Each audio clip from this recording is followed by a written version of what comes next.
Hello मेरे प्यारे बच्चों, कैसे हैं आप सब लोग। आशा करता हूँ आप सब लोग सही होंगे और मस्त होंगे। प्यारे बच्चों, एक्सरसाइज 2 जो पोलिनोमियल्स है, जो भी हमारे क्वाड्रेटिक पोलिनोमियल्स हैं, उनके बारे में आज हम इंट्रोडक्टरी वीडियो पढ़ने वाले हैं। इसमें क्या है, हम जितने भी एग्जाम्पल यहाँ पे दिए गए हैं एनसीईआरटी में, उस न्यू एनसीईआरटी के सारे एग्जाम्पल को हम यहाँ डिस्कस करने वाले हैं। देखिए, सबसे पहले अगर आप एग्जाम्पल करेंगे तो बाकी की चीजें आपके अपने आप समझ में आ जाएंगी और क्वेश्चन होते जाएंगे। तो सबसे पहले आप जितनी भी एक्सरसाइज आपकी हैं एनसीईआरटी की क्लास 10 के लिए, तो उन सबको आप पढ़ेंगे तो आपके लिए अच्छा होगा बाकी की एक्सरसाइज के क्वेश्चन समझने के लिए। चलिए एग्जाम्पल नंबर 2 से हम स्टार्ट करते हैं। एग्जाम्पल नंबर 2 क्या कह रहा है, find the zeros of the quadratic polynomials x square plus 7x plus 10 and verify the relationship between the zeros and the coefficient. देखिए, किसी भी हम पोलिनोमियल्स क्या होता है, f x equals to something. अगर मैं इसको एफ एक्स के बराबर इसको कुछ रखता हूं तो ये मेरा पोलिनोमियल्स होगा। अगर मैं एफ एक्स की वैल्यू 0 कर देता हूं और ये मेरा बन जाएगा x square plus 7x plus 10 equals to 0, तो ये मेरी क्वाड्रेटिक इक्वेशन हो जाती है। ठीक है, जब तक किसी भी पोलिनोमियल्स को मैं क्वाड्रेटिक इक्वेशन की फॉर्म में ना कन्वर्ट करूंगा, तब तक जो है मैं उसके जीरोज फाइंड आउट नहीं कर पाऊंगा। ठीक है, तो क्वाड्रेटिक पोलिनोमियल्स को हम जीरोज निकालने के लिए क्या करेंगे, उसे क्वाड्रेटिक इक्वेशन में कन्वर्ट कर लेते हैं, उसको 0 के बराबर कंसीडर कर लेते हैं, तब हमारे जो हमारे पोलिनोमियल्स के जीरोज हैं वो निकल जाते हैं। चलिए, इसमें दिया है x square plus 7x plus 10, तो एफ एक्स को 0 के बराबर कंसीडर करेंगे हम लोग। ठीक है, तो यहाँ से x square plus 7x plus 10 equals to 0। तो यहाँ से 7 के ऐसे टुकड़े करेंगे जिनका जो आपका एक फैक्टर है, एक तरह से फैक्टराइजेशन करना है हमें, फैक्टर मेथड से हम इसको निकाल लेंगे। इसका प्रोडक्ट कितना हो, 10 हो, तो वो फैक्टर कितने हैं, 5 और 2। तो 5 प्लस 10 कितना, 5 प्लस 2 7 हो जाएगा और 5 इंटू 2 10 हो जाएगा। तो x square plus 5x plus 2x plus 10 equals to 0। यहाँ से हम x कॉमन ले लेंगे इन दोनों से, और यहाँ से बचेगा मेरा x और ये 5 बचेगा। फिर यहाँ से 2 कॉमन लूंगा तो यहाँ से x और यहाँ से 5 बचेगा। ठीक है, इक्वल्स टू 0। तो x प्लस 5 यहाँ से कॉमन ले लेंगे तो x प्लस 2 यहाँ से फिर बचेगा मेरा। ठीक है, आई होप क्वेश्चन समझ में आया होगा। तो x प्लस 5 और x प्लस 2 मेरा इक्वल्स टू 0 के बराबर होगा। एक बार x प्लस 5 0 के बराबर होगा तो x की वैल्यू यहाँ से माइनस 5 आ जाएगी, और एक बार x प्लस 2 0 के बराबर होगा, यहाँ से x की वैल्यू माइनस 2 आ जाएगी। तो यहाँ से जो मेरे जीरोज बने, अल्फा इक्वल्स टू माइनस 5 और बीटा इक्वल्स टू माइनस 2। तो अल्फा प्लस बीटा, अगर मैं क्वाड्रेटिक पोलिनोमियल्स की बात करूं, x square plus b x plus c equals to f x के बराबर मैं करता हूं, तो उसको इससे कंपेयर करता हूं तो क्या होगा, अगर मैं इसको पोलिनोमियल्स को जो है क्वाड्रेटिक इक्वेशन में कन्वर्ट करूंगा तो a x square plus b x plus c equals to 0, ये क्वाड्रेटिक इक्वेशन की स्टैंडर्ड फॉर्म होती है। इससे मैं इस पोलिनोमियल्स को कंपेयर करूंगा तो ए की वैल्यू 1 आएगी और बी की वैल्यू यहाँ से 7 आएगी और सी की वैल्यू यहाँ से 10 आएगी। ठीक है, तो इससे अगर मैं कंपेयर करूं तो अल्फा प्लस बीटा क्या होगा, जो मेरे पोलिनोमियल्स है अल्फा और बीटा, मैंने पोलिनोमियल्स यहाँ से कंसीडर किए हैं अल्फा और बीटा। अल्फा की वैल्यू -5 और बीटा की वैल्यू -2। तो अल्फा प्लस बीटा कितना होगा, -b/a। ठीक है, और अल्फा बीटा किसके बराबर होगा, c/a के, मतलब कोफिशिएंट ऑफ एक्स स्क्वायर है a और c क्या है, मेरी कांस्टेंट टर्म को जो भी आएगी। ठीक है, तो alpha plus beta equals to -b, इसके बराबर हम वेरीफाई कर रहे हैं अब इसको। ठीक है, तो अल्फा की वैल्यू रखिए -5 और -2 कितनी होगी, -7। और फिर मैं राइट हैंड टर्म को देखूंगा, -b, तो b की वैल्यू 7 है, यहाँ पे 7 रखूंगा, और डिवाइड बाई a की वैल्यू है 1, तो -7 आया, तो left hand side right hand side के बराबर हो गई है। ठीक है, ऐसे ही alpha into beta equals to c/a रखूंगा, तो लेफ्ट हैंड साइड लूंगा, माइनस अल्फा की वैल्यू -5 और बीटा की वैल्यू -2, ये आ गया 10, और सी की वैल्यू भी आप देख रहे हैं यहाँ पे 10 है, तो c/a, a की वैल्यू 1 है, तो ये भी राइट हैंड साइड और लेफ्ट हैंड साइड दोनों बराबर हो गए हैं। तो इस तरह से हमने जीरोज को वेरीफाई किया है। ठीक है बच्चों, आपको क्वेश्चन समझ में आया होगा। अब चलते हैं नेक्स्ट एग्जाम्पल की तरफ, एग्जाम्पल नंबर 3 की तरफ। ठीक है, एग्जाम्पल नंबर 3 क्या कह रहा है बच्चों, आइए देखते हैं एग्जाम्पल नंबर 3। ये दिख रहा होगा आपको, चलो ठीक है। एग्जाम्पल नंबर 3 कह रहा है, find the zeros of the polynomials x square -3 and verify the relationship between the zeros and the coefficient. Same question है उसी तरह का। तो यहाँ पे क्या दिया है, f x equals to x square -3, इसे हम इक्वेशन में कन्वर्ट कर लेंगे, एफ एक्स को 0 के बराबर रखेंगे तो एक्स स्क्वायर माइनस 3, तो इस 3 का हम अंडर रूट कर देंगे तो ये क्या बन जाएगा, ए स्क्वायर माइनस बी स्क्वायर का फॉर्मूला। ठीक है, तो एक्स स्क्वायर माइनस रूट 3 का स्क्वायर तो 3 होता है। तो एक बार इसको एक्स प्लस इसको लिख दो ए स्क्वायर, ये बन जाएगा फॉर्मूला ए स्क्वायर माइनस बी स्क्वायर, तो ए प्लस बी और ए माइनस बी, ये फॉर्मूला मैंने यहाँ पे लिखा है, इसलिए इसको ध्यान से आप देख लीजिएगा। तो एक्स प्लस रूट 3 और x minus root 3 equals to 0। तो एक बार एक्स प्लस रूट 3 की वैल्यू 0 के बराबर होगी, यहाँ से आएगा एक्स की वैल्यू माइनस रूट 3, और एक बार एक्स माइनस रूट 3 0 के बराबर होगा तो एक्स की वैल्यू आएगी रूट 3, तो अल्फा की वैल्यू माइनस रूट 3 और बीटा की वैल्यू रूट 3। ठीक है, तो ये मेरे जीरोज आए हैं दोनों के दोनों। तो alpha plus beta minus b by a, same वैसे ही करेंगे जैसे हमने फर्स्ट क्वेश्चन किया था, सेकंड एग्जांपल किया था।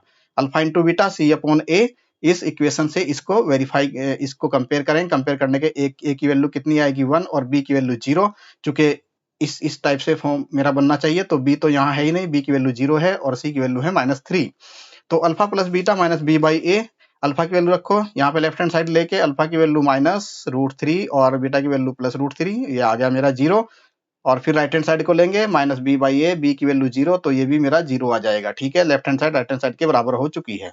Alpha into beta equal to c upon a को वेरीफाई करेंगे, तो अल्फा की वैल्यू रखेंगे माइनस रूट 3 और बीटा की वैल्यू रूट 3, तो ये मेरा आ गया माइनस 3। इसी तरह से सी अपॉन ए रखेंगे, सी की वैल्यू कितनी है माइनस 3 बाई 1, तो ये भी आ गया माइनस 3। तो left hand side right hand side के बराबर आ गई है बच्चों। ठीक है, ये क्वेश्चन भी आपको बड़े अच्छे से समझ में आया होगा। थोड़ी सी स्पीड ज्यादा है, थोड़े से क्वेश्चन जो है एग्जाम्पल के हैं, तो इसलिए मैं थोड़ी सी स्पीड करनी चाह रहा था। ठीक है, अब चलते हैं क्वेश्चन एग्जाम्पल नंबर 4 की तरफ। एग्जाम्पल नंबर 4 क्या कह रहा है, चलिए ठीक है, आपको दिख रहा है। Find the quadratic polynomials the sum and product of whose zeroes are, sum और प्रोडक्ट यानी अल्फा प्लस बीटा माइनस 3 और अल्फा और बीटा किसके बराबर, अल्फा इंटू बीटा 2 के बराबर है। तो अल्फा प्लस बीटा, मैं ये मेरा क्वाड्रेटिक पोलिनोमियल्स है, alpha plus beta minus b by a और अल्फा इंटू बीटा क्या होगा सी बाई ए। ठीक है, alpha into beta c by a, और ये किसके बराबर होगा, यहाँ पे दे हुआ है अल्फा प्लस बीटा कितना दे रखा है माइनस 3 और अल्फा इंटू बीटा रूट 2 ये 2 दे रखा है। ठीक है, तो पोलिनोमियल्स क्या होगा, x square minus alpha plus beta into x plus alpha beta. तो x square minus alpha plus beta की वैल्यू माइनस 3 इंटू एक्स और अल्फा बीटा की वैल्यू है 2, तो मेरा पोलिनोमियल बन गया f x equals to x square और ये माइनस माइनस प्लस हो जाएगा प्लस 3x प्लस 2। तो आई होप एग्जाम्पल नंबर 4 भी आपको समझ में आया होगा। ठीक है, अब चलते हैं एग्जाम्पल नंबर 5 की तरफ। ये लास्ट एग्जाम्पल है इस एक्सरसाइज का। एग्जाम्पल नंबर 5 क्या कह रहा है बच्चों, चलिए देखते हैं। ठीक है, आपको दिख रहा होगा। ठीक है, चलिए एग्जाम्पल नंबर, चलो थोड़ा सा मैं इधर कर देता हूँ इसको। ठीक है, अब दिख रहा होगा सही से। चलिए एग्जाम्पल नंबर 5 क्या कह रहा है, वेरीफाई दैट, क्या वेरीफाई करना, 3 माइनस 1 और minus 1/3 are the zeros of the cubic polynomials p x equals to 3x cube minus 5x square minus 11x minus 3, and then verify the relationship between the zeros and the coefficient. ये cubic equation है। ठीक है, तो ax cube plus bx square plus cx plus d। अच्छा, alpha beta जो है इसके क्या होंगे, जीरोज होंगे। तो alpha plus beta plus gamma किसके बराबर होता है, माइनस बी बाई ए, मतलब coefficient of x square divide by coefficient of x cube. फिर alpha into beta into gamma plus gamma into alpha किसके, सी अपॉन ए के बराबर होगा, coefficient of x divide by coefficient of x cube. ठीक है, alpha into beta into gamma equals to minus d, यानी constant term d और divide by coefficient of x cube, divide में आ जाएगा। ठीक है, इस तरह से बन गया। पोलिनोमियल्स मेरा कुछ इस तरह से दिया है, 3x cube minus 5x square minus 11x minus 3।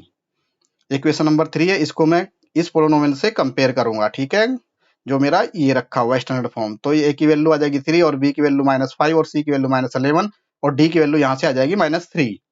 तो एक बार में क्या रखूंगा, इसको मैं रखूंगा यहाँ पे इस पोलिनोमियल्स में, जो मेरा पोलिनोमियल्स है इसमें रखूंगा x की वैल्यू 3। तो रखी मैंने x की वैल्यू 3, x की जगह 3 रख दूंगा बस यहाँ पे। ठीक है, तो यहाँ से वैल्यूज क्या आएंगी, 0 के बराबर आएगी। अगर ये 0 के बराबर आएगी तो 3 जो है मेरे पोलिनोमियल्स का जीरोज है। अब मैं x की वैल्यू रखता हूँ माइनस वन रखूंगा इसमें, तो इस तरह से इसकी वैल्यू 0 आएगी। अगर ये 0 आ गया तो ये भी मेरा जीरोज है इस पोलिनोमियल्स का। ठीक है, फिर मैं x की वैल्यू रखूंगा माइनस 1/3, अगर मैं x की वैल्यू -1/3 रखता हूं तो ये भी 0 के बराबर आ गया, तो इसको सिंप्लीफाई करेंगे तो ये भी मेरा क्या है, एक इस पोलिनोमियल्स का जीरोज होगा -1/3। ठीक है, ये आपने 9th में भी पढ़ा होगा। ठीक है, तो अल्फा अगर मैं कंपेयर करूं इस और इस दोनों को कंपेयर करूंगा तो अल्फा की वैल्यू 3 आई थी, बीटा की वैल्यू बी की वैल्यू सॉरी, हाँ, ये जो मेरे यहाँ पे देखो, यहाँ पे दिए हुए जीरोज, अल्फा की वैल्यू 3 और बीटा की वैल्यू -1 और गामा की वैल्यू -1/3। तो alpha plus beta plus gamma minus b by a जैसा यहाँ पे था। ठीक है, अब मैं लेफ्ट हैंड साइड को लेता हूँ, लेफ्ट हैंड साइड में रखूंगा अल्फा की वैल्यू 3, बीटा की वैल्यू -1 और गामा की वैल्यू -1/3। इसको सिंप्लीफाई करूंगा, सिंप्लीफाई करने के बाद 5/3 आ गया। अब यहाँ पे ये लेफ्ट हैंड साइड आ गई, फिर राइट हैंड साइड को रखूंगा मैं -b/a, तो b की वैल्यू -5 रखूंगा यहाँ पे, और ये आ गया मेरा 5/3। तो left hand side right hand side के बराबर आ गई, इसका मतलब मैं इसके रिलेशनशिप को वेरीफाई कर दिया है। ठीक है, alpha beta plus beta gamma plus gamma alpha equals to c/a। Left hand side को लूंगा मैं, लेफ्ट हैंड साइड 3 और अल्फा की वैल्यू 3, बीटा की वैल्यू -1 और बीटा की वैल्यू -1 और गामा की वैल्यू -1/3, फिर गामा की वैल्यू -1/3 और अल्फा की वैल्यू 3, तो ये मेरा 11/3 आ गया, -11/3। ठीक है, तो इस तरह से ये मैं, और यहाँ पे c की वैल्यू क्या रखूंगा, c इक्वल्स टू कितना, c की वैल्यू कितनी है, c की वैल्यू है -11 और डिवाइड बाई a कितना है 3, तो 11/3 आ गया। तो लेफ्ट हैंड साइड और राइट हैंड साइड दोनों बराबर हो चुकी है यहाँ पे भी। तो इस तरह से हमने वेरीफाई किया है। तो alpha into beta into gamma equals to -d/a।